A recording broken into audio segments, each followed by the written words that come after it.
You are listening to the Why Smart Women podcast, the podcast that helps smart women work out why we repeatedly make the wrong decisions and how to make better ones. From relationships, career choices, finances, to faux fur jackets and kale smoothies. Every moment of every day, we're making decisions. Let's make them good ones. I'm your host, Annie McCubbin, and as a woman of a certain age, I've made my own share of really bad decisions. Not my husband. I don't mean him, though. I did go through some shockers to find him.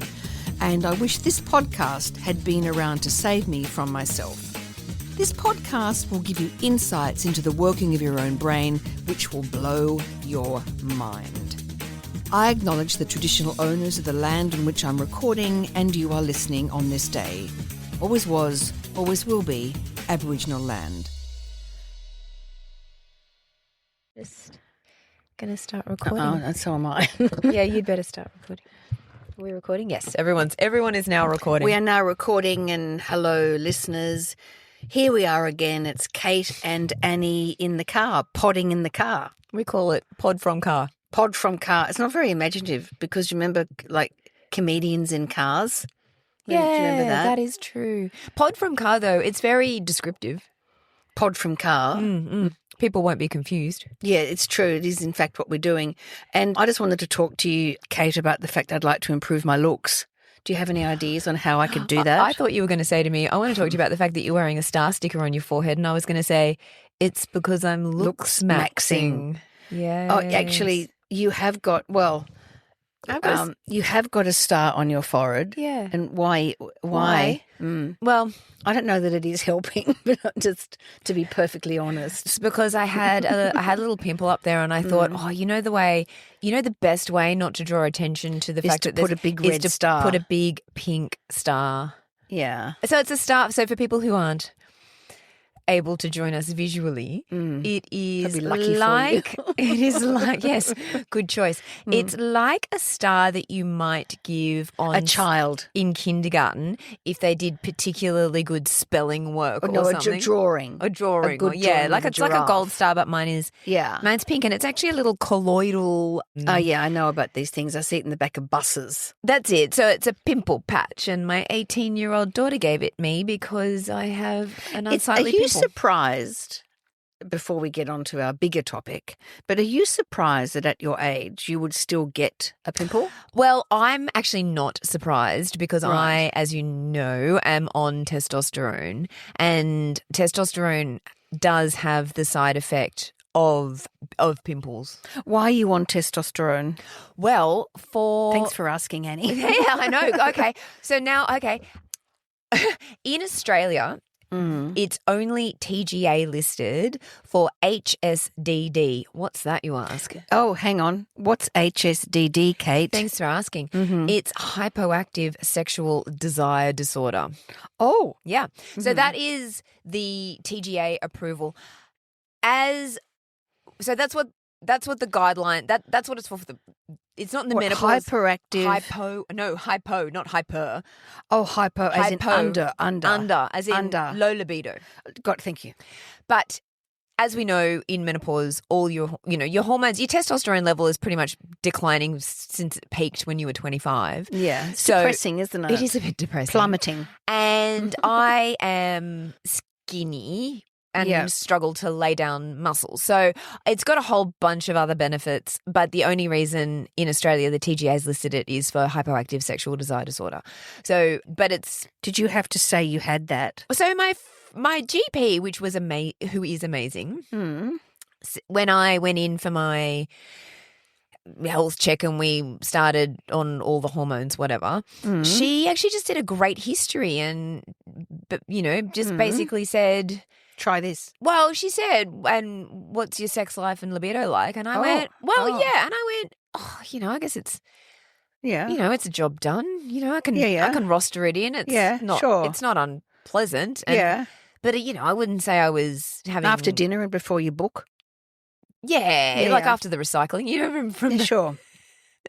from the Flight of the Conchords, recycling, that's Yeah. not part of it, but it is important. And she said, oh, well, since we're doing all your other hormones, I started on so I started on progesterone and estrogen. She said, well, Me too. let's do a androgen test, and Yeah. that's not the androgen test is not to see necessarily what the level is, because a level is just a level in time, they time. fluctuate throughout the day. Yeah. But rather to see if you can replace it by giving it transdermally. So to see if you can actually absorb it through the skin. So you do an androgen level to start, and then 6 weeks later you do another androgen it. level. And if you haven't had horrendous side effects, which I haven't, I mean, I've got one tiny little pimple, which actually probably you couldn't see if I didn't have a big sticker on Don't it. have excess hair. I'm not excess hairy, am I? Not that I would not describe you as Excessively hairy? I could be described as excess hairy. But I'm not excessively hairy, and I haven't got a masculine deep voice, and I'm not any more rageful than I ever was. Yeah. You're not like you haven't got out of your car and tried to clonk someone in the No, traffic. no, or anything. That's very I good. haven't. So I think I'm tolerating it very well. All right. How did we get here?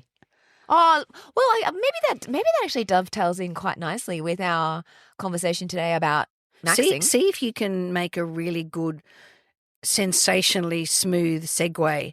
That was very good alliteration, wasn't it? It was. Thank you. I am Go going on, to off you go. Well, I'm going to segue because Go on. today I wanted to talk to you about the idea of looks maxing. Oh, do describe what it is. Can I get it, and will I look better? Well, you can get it if you would like to take a hammer to your jawline. Okay, I'm fine with that. And just hammer it into the shape that you want. Okay, yep, And that sounds good. I Yeah. hear that. So the most famous, I suppose, person on the socials his name is Clavicular. Yes, and hasn't he been in trouble recently? He's been in trouble recently What because for? did he not? He overdosed on Something. his YouTube video or something, like in real life or something. Yeah, I think that's right. But It's surprising, isn't it, that even when you achieve the level of physical perfection that you fought for, that you don't immediately become super happy and satisfied. Isn't that Amazing, surprising? he has said that he can't have a relationship because he's had No so one's much. pretty enough. No, because he actually doesn't have a lifestyle that can sustain a relationship with anybody else other than himself. And he's had so much testosterone that he can no longer get an erection, I think. Or What? Yeah. So he's actually done Permanent been damage? quite open about. Just do explain what he's done. Just because not everybody, like for us, because we sadly trawl around social media, are aware of looks maxing. I haven't done a deep dive into it, but I'm sort of, peripherally aware of it. But some people may not be aware of it. So why don't you describe what it is, Kate? I am not across maxing. I know that there's a whole bunch of different kinds of maxing. So you could do sleep maxing, which is where I believe what you do is you have a nice dark shower, and then you cool the room to a certain temperature, and you get in and you've got your white noise machine or your brown noise machine on, and you have your pillows all set up right, and you put a mask over your eyes, and that's sleep maxing. Do you know what while you talked about that? That's just how you go to bed every night. No, it's really not. But if I attempted to attain that level of pre-sleep organisation, I'd be so stressed. By the time I got into bed, I'd be so stressed. Had I left out, one of the steps along the way, and would I have to start again? You'd have to start again. Would I have to go back into the shower in Your the dark? OCD would make you start again. And what if I fell over? I mean, that's just okay. So that's sleep maxing. So there's a whole lot of different kinds of maxing, Sure. but looks maxing is So it's just another word for just excessively focusing on something, correct? yes, is it a nicer way of saying narcissism? I don't know. Yeah, well, it's pretty narcissistic. And There's a high degree of self-focus. there's soft maxing and hard maxing apparently, Yes. and soft maxing is Do describe. well, I think soft maxing is stuff like your skincare routine. Maybe you've got a 12-step skincare routine, Yeah. or you go to the gym, or perhaps you take a supplement, or And even that's soft maxing. that's soft maxing. Hang on, this is across both genders, all genders. all genders, but it seems to be. Looks maxing is more male, isn't it? I think looks maxing, hard maxing, which is where you then have actual intervention. So where they take, I don't know if you've seen videos of these poor little boys, and they take mallets to their jaw and they hit their jaws to cause these little micro fractures that then change the shape of the jawline. And they have all these Sounds valid. they have all these mouth exercises that they do called muling, where they're trying to work the muscles in their jaw. I know, bless them. All right. So here we've got this sort of generation of boys, yes, correct, that are now exposed on social media to this notion of looks maxing. I think so, yeah. My question, though, is... I have many questions. Let's start with yours. Well, one of my first questions was when I heard about this, I thought, haven't women been doing this for forever? Ever. So haven't women been getting collagen in their lips? Forever. And there's that now ubiquity of appearance, right? Where because it's the big lips, the pronounced eyebrows, the straight hair, the coffin nails, right? And the very, very, very Botox face. I mean, that's not new, is it? That's not new to women. No, but so there's now this sort of terrible narcissistic tsunami of you have to look a certain. It's the same thing. It's like a uniform. But they're really open about it. So they're really open about the fact that so what they're meant to be trying. I think what they're meant to be trying to do is make the most of what they've got, So if they are, if they maximizing, that's right. So but it's what I like about it is it's maxing, MAXXING.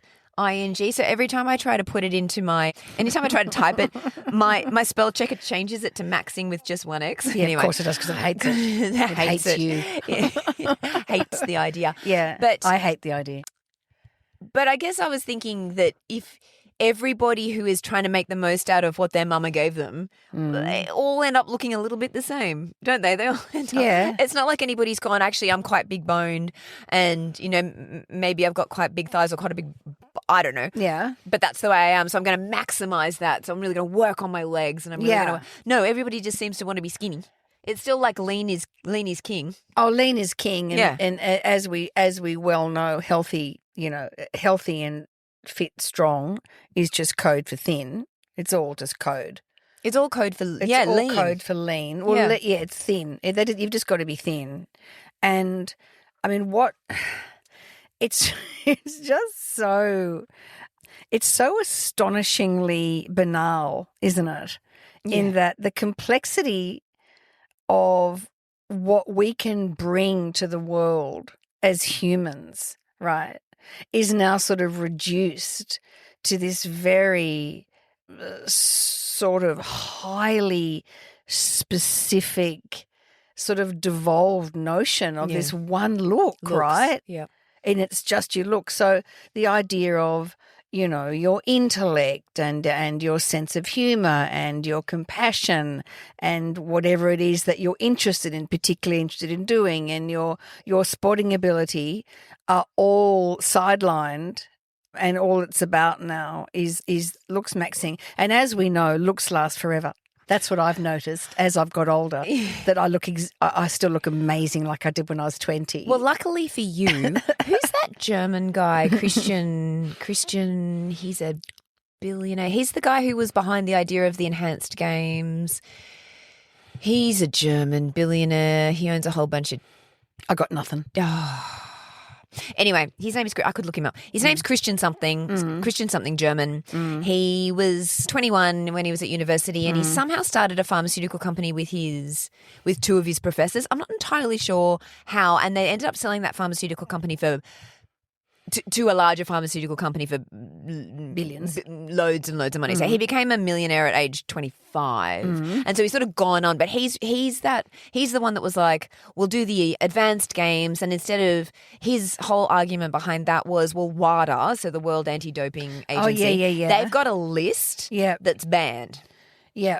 So what the enhanced game have is use what you like. No, they don't. No. They have a list, and it's whatever is FDA approved. So it's not that you can use banned substances. Yeah. If the FDA have approved it, you can use it. Yeah. So that was his idea behind that. But he also has a whole. He's the mushroom psilocybin, right, for enhanced cognition Yeah. and depression and Yeah. stuff. But I suppose I was thinking on the self-improvement continuum Yeah. where you've got go to the gym and eat well at one end and Wash your face. and Don't eat too much crap. Yeah, so you've got all of that at one end, and then at the other end you've got hit your jaw with a hammer. And But where does he sit in all of it? so he's right at the jaw end. hitting end? Yeah, he's right He's on at the jaw hitting end. He's at the jaw hitting end with his, and he's got a whole bunch of companies who are working on longevity. Medications and- but that's sort of is that not a different sort of tendril? There's Well, that's what I'm asking. Well, I don't know. I mean, there's something so sort of primitive and sort of caveman about whacking yourself on the face with a mallet. Oh, it's a bit sad. I mean, it's a bit sad. It is very sad. It's very sad. I've got more things to get sad about than that, though. But I mean, it is sad. But come on. Whereas he's at the, I don't know. I mean, I guess it's all the notion of this. You can live forever, and extended lifespan. Of course, is incredibly elitist, isn't it? It is. It is. Having said that, so he's talking about peptides and how the GLP-1s, which are peptides, sort of a continuation of this. And I was talking with my David last night about it as well, because my husband, because I was saying to him, well, statins, for example. Yeah. Aren't they a longevity medication? Yeah. So well, if you're fighting, okay. So then also, if you're going to take medication for diabetes. Yeah. Which blood is what? pressure. Which is what? What do you take for diabetes? Oh, well, insulin. Insulin, yeah. Metformin or and something what like do you take for high blood pressure? Oh, well, any number of blood pressure lowering things. But they're all in aid of improving your reducing your risk of cardiovascular disease. Yeah, they are, but they are those things you've just mentioned are interventionist. You've already got some condition. You're not going to take a statin or metformin if you don't have a condition. Whereas what I see this as a level above, because these people that we're talking about, they don't actually have anything wrong with them. No, that's right. So it's not like you're returning anything to baseline. It's not like something's wrong and you're returning it to baseline. You've got baseline. And now you're going to extend baseline. But there's all those people that take microdoses of the GLP-1s for whatever reason. Yeah, why? Well, I think they think it's because it's anti-inflammatory and because inflammation's the new black. Inflammation is the new black. So therefore, if you long-term reduce inflammation and if you take them at such small doses, then they don't suppress your appetite. And, so I'm not saying this is mainstream medicine. I'm saying this is what... No, but microdosing is definitely out there. And, of course, in terms of inflammation, hasn't it been proved again and again that the only thing that really, really, really works is a Mediterranean diet with a whole lot of olive oil? Isn't that correct? Well, I don't know. I mean, I think now they think that the GLP-1s are doing a good job of reducing inflammation. Yeah. And so then all the other... Well, if you have obesity, it would have to help, wouldn't it, reducing the obesity? But then they had at ASCO, which is the American Society of Clinical Oncology, it's probably the biggest conference of medical oncologists in the world. David goes semi-regularly, and that's your husband. They sit in. For listeners who may not be aware, Kate's husband is an oncologist, and they have these lectures where there's 30,000 of them in a stadium. That's how. That's how big. That's how big it is. And there was a number, at least. I think more than one, but at least one paper presented where they were using GLP-1s, and it was a small study, and it was just really proving that this is a good area to do more research in. But it was it had reduced the risk of metastatic disease in this particular group of patients. Not saying that everyone should go out and start taking their GLP-1 because it reduces metastatic cancer. But basically they were just saying, this is interesting science. We should think about this more. Yeah. So I suppose my point there was that... So for anybody who's unaware, GLP-1s are the Wegovy's Yeah, so Wegovy. glucagon-like peptide. So it's the semaglutide, which is Ozempic and Wegovy, and tirzepatide. And they are used for diabetes in their original That's right. incarnation, Yep. and they are now used Accidentally found by people. Yeah, so people accidentally found that they were losing weight on them. Yeah. And then they co-opted and thought, here we can make a bucket load of money. Yeah. I have obviously nothing against them. I think No, I think they're yeah. super. I mean, I think if you looked at the amount of money that the government spends on people who have health conditions related to being obese, Yeah. and the amount of money that it would cost them to fund Yeah. these medications, I think it would, anyway, but I'm not a health economist, so. Yeah. But anyway, so back So back to the looks maxing. back to looks maxing. So then where, like, if you, I mean, I've told people before, but I've had Botox in my forehead. Is that, I mean, I guess that, am I technically looks maxing? Yeah. I go to the gym. Am I looks maxing? Well, no, then you're in a very interesting area, aren't you, of it's I guess what is the motivator behind what you do? So, sorry, I got that a was one of message. our phones. Sorry, that was Ignore rude. that, listeners. So I'm fairly exercise Positive. little bit obsessive, perhaps. And most of my motivation towards the level of exercise that I do is about reducing my chances of developing diseases. It also is exceptionally good for my mental health. Absolutely. Right, really, really good. Now, do I go to the gym in order to, look brilliant on the beach in a bikini? No, I don't. Side effect. But no, I do look amazing. Just like to say that. But no, I don't. I don't do it fundamentally for the way I look. I do it because my mother had Alzheimer's. I don't want it. No. So I've looked at the data and I understand that exercise and keeping your brain stimulated and having good social contact is very good to diminish my chances of developing it. So that's what I do, and I have good nutrition. So, but I guess it's a different motivator to simply going to the gym in order that people go, my God, you're you so look hot. incredible. Look how Yeah. shredded you are. Yeah, and Not that anybody would say that to me. I say it to you all Can the you time. say it to me now? I say it to you all the time. Can you say it now? You are so hot right now. Thank you. I can just see you on the beach. In your what are those bikinis where they 90% of your bum is out. Anyway, Oh, yeah. I'm only jealous because obviously if I walked around like that, I'd get a melanoma.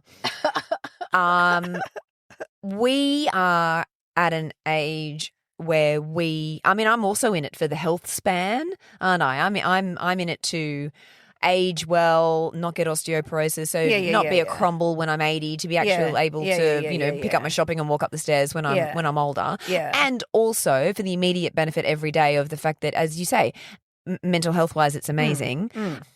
And it helps you sleep better, which then helps you, everything positive. It's really good. I guess that doesn't explain, in my case, the Botox. What am I doing that? I mean, I'm doing that purely for vanity, aren't I? Yeah, well, of course. And, I too have had some. And also, I get my hair dyed. Yeah, right. So, and we've painted our nails. I mean, I guess you're looking at a grade, are we not, of maxing. I think that we've got low grade, soft maxing, right? Because I'm not particularly doing anything that is going to potentially cause me harm or is wildly expensive, and neither are you, right? Well, I don't know. The nails are like the nails 60, are 60 expensive, bucks. and also that they're going to screw your nails. I did them for years, and my nails are screwed. But it's okay. Yeah, fair enough. Yeah, fair point. I mean, okay, yeah, do it. Knock yourself out. Yeah. Do what you can. Yeah. So yeah, and I mean, I like clothes, and I want to look nice. So I guess there is a portion of, say, my focus that is on maximising my potential appeal physically. And it's what you, I guess, I don't know, is the difference you're maxing for yourself. Well, am I? Well, are you? Am I? Well, you're not maxing for David, I guess. I'm guessing for your David. I mean, I know I'm not maxing for my David because I'm certainly not getting Botox for him because every time I tell him I'm getting it, he rolls his eyes. Oh, yeah. Oh, I see what you mean. I mean, we're not an island, right? So we get ourselves reflected back by our social contact, do we not? Our broad social contact. So, I might get my hair done and then someone will say to me, oh, gee, your hair looks nice. And then that makes I get a bit of a hit from that. Right. Yeah. And I think, we're probably not still trying to, in the primary phase of trying to attract a mate. No, please. No, please. No, please to that. One's enough. One's plenty and that's good. But so it's not that, but we want to see ourselves reflected back positively, don't we? Yeah. I mean, do you like getting a compliment? Yeah. Oh, yeah, of course. Yeah, of course. Yeah, that's right. Of course. But so you sort of looks max in that, you'll do little bits and pieces, but also you've got a very strong intellect and you've got a really good sense of humor and you're highly ethical and you think a lot about things. So you've got there is many aspects to your personality and who you are in the world. So we would say that you have a sort of a balanced approach. If I'm beating myself around the head with a mallet in order to increase my jawline and then mewling, which sounds like a cat in pain. Doesn't it though? Yeah. That's what I thought as well. Yeah. Then my focus of who I am in the world and what is attractive about me is very, very, very narrow. Right? So, yeah, and I can sort of understand that a bit more. So if I'm a 15-year-old boy who is socially inept or whatever it is. Of course. I can sort of understand then why they would want to get into looks maxing because they're struggling with their place in society. Of course. I mean, what am I doing? Truly, like, why am I bothering with my nails and my because you want to feel better about yourself right. as you walk through the world. But that's a bit ridiculous, isn't it? Well, not really, because it comes back, I think, to the same thing of it's a percentage of your focus.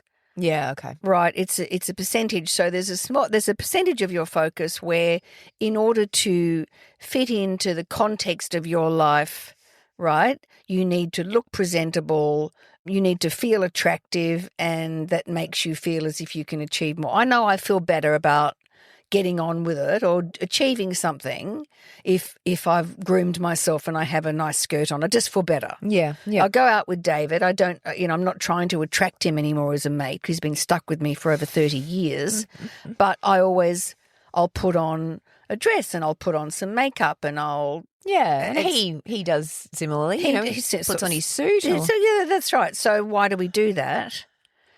I think it's part of a sort of you feel then effort. Yeah, and you fit into the social fabric. You sort of fit into the social fabric, but it's a portion. It's a percentage of our focus.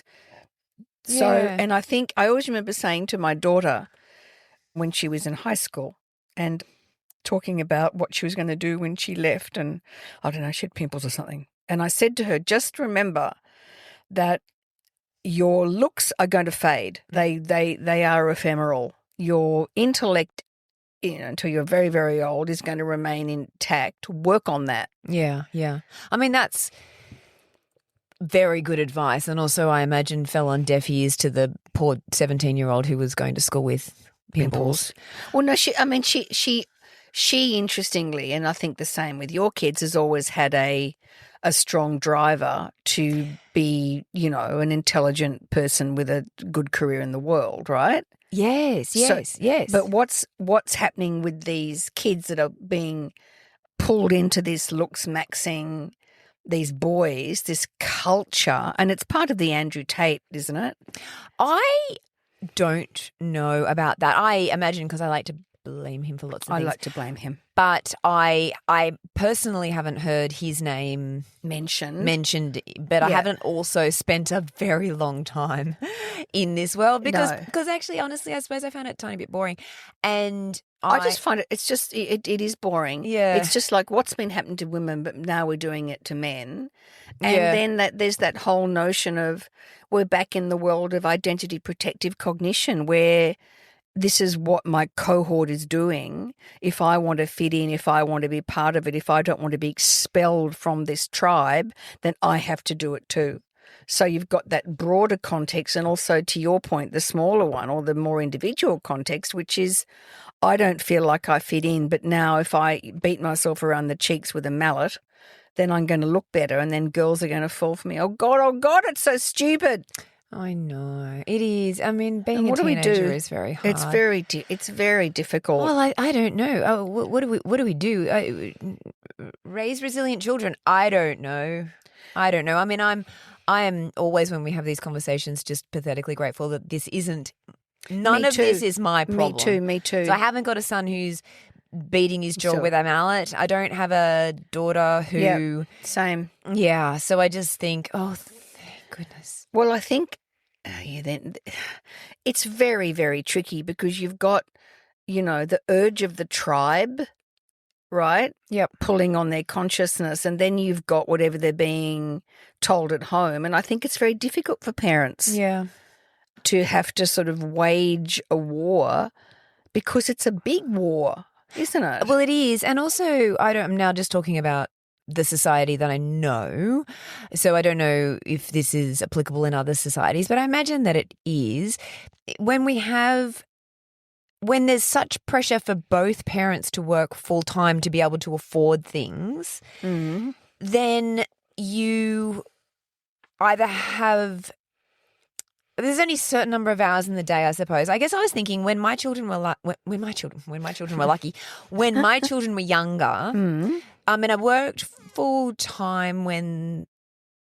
What age was she? She must have been in year 1 or kindergarten. But I worked at a place that was just across the road from the school, so it was all really nice. I could be with them by 4:30. We could have the evening together, so we could do the swimming class and we could then do the reader and we could have dinner. It was all really nice because I was able to be there. But I know that there are lots of families who both parents work till 6 and then have to pick them up from somewhere at 6:30 and then have to try and force everything in. Yeah, I don't know anymore. We both worked, David and I, when our children were little. And, to the extent where we were doing theatre and we had to cart them around and they were sitting backstage and stuff. I don't know. They didn't have Instagram though, did they? No, they did not. So they did not have the same influence. Now they would be sitting backstage, I guess, watching Instagram and instead of colouring in and doing their puzzle. Yeah. I don't know. I know it is easy to blame social media for lots of things. And I think it's also easy to look at a family from the outside and go, because you're both working, you don't have the time. I don't know. I think it's every situation is complex, and all that we can do is, rather than talking to children about values, is actually we should be inhabiting them so that they're witnessing us live the sort of lives that we think, right? So you think maybe the Botox is not a good choice? I think the Botox is great. I was talking to my friend today and she said that there was some 21-year-old that's online, I don't know, and she'd been having Botox since she was 16. Mm-hmm. And my friend was saying, she's a little bit medical, that what's going to happen if they, have Botox for the next 40 years, that the muscles will just atrophy. Is that true? I don't know, because I've heard this before, and in fact, the lady who does my Botox, I have a wrinkle there, and she said we likely won't be able to get that one to flatten out because it's been there for such a long time. It's now ingrained. So I understand that the point of having Botox since the age you were 21 is that you can't recruit those muscles, therefore you can't form those You But can't then- practice but then those lines in. Will the muscles just atrophy? Well, I guess so, because I suppose that's what happens if you don't use your muscles, Well, isn't if it? I didn't ever lift up a single thing in my whole life, Yeah, well, if you were, that's what happens to paraplegics and quadriplegics. Yeah. That's why they have no muscles, because they're not using them. So I guess that is entirely, I don't know. yeah, it's interesting. I It think is. we've solved precisely We've solved nothing. it. No, we've solved We've it all. solved that. We've Oh, solved all of it. We always Yeah. get to the end, don't we, and go, we've solved it. We've solved that. We've now discussed looks maxing. It's quite depressing. Yeah. And I think it's just, I don't know what I think. I think it's very tricky. It's I'm sad. very sad It's sad and for parents whose children are now enmeshed in an online world, which is feeding them absolute narcissistic garbage. Yep. Yeah, me too. And I don't know, it's really bad. But you're taking some testosterone. I'm still on HRT. I'll be on it till I'm 100. I'm going to be on it. I'm going to be on it till I'm 100 as well, because Yeah. why not? Why not? How else are we going to live for forever? I don't know. I'll live forever. Oh, maybe Christian, what's Looks his name, will maxing. have sorted out his The longevity thing. I hope he gets onto it quick. I did say to David last night, I hope he gets onto it. He's 48, which is the same age as I am, which I think is good, because that means he's got some kind of Yeah. motivation to get this. Because there's no point coming up with a longevity If you're dead. hack when you're 80, Christian. Please get onto it Oh, yeah, it's true. immediately, It's true. so that I can start it. Andrew Huberman will be onto it. Exactly. Huberman will be onto it. Yeah. So, yeah, if we could get that moving along, boys, that'd be All great. right, that'd be Good for great. me. Okay. All right, well, Lovely. look, See you next week. from us, pod in the car. Pod in the car. Pod in the car. Pod in car. Pod in car. Thank you from Kate and I, pod in car. Pod in car. And to all you listeners, wherever you are in the world, stay safe, stay well, keep your critical thinking hats on. You don't need to looks max. You're all gorgeous the way you are. And we'll see you next week. Bye. Bye.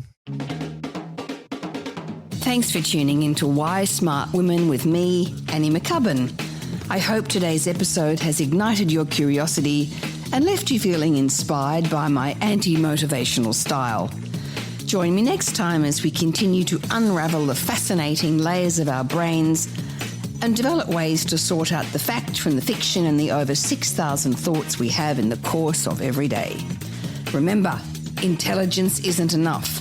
You can be as smart as paint, but it's not just about what you know, it's about how you think. And in all this talk of whether or not you can trust your gut, if you ever feel unsafe, whether it's in the street, at work, in a car park, in a bar, or in your own home, please respect that gut feeling.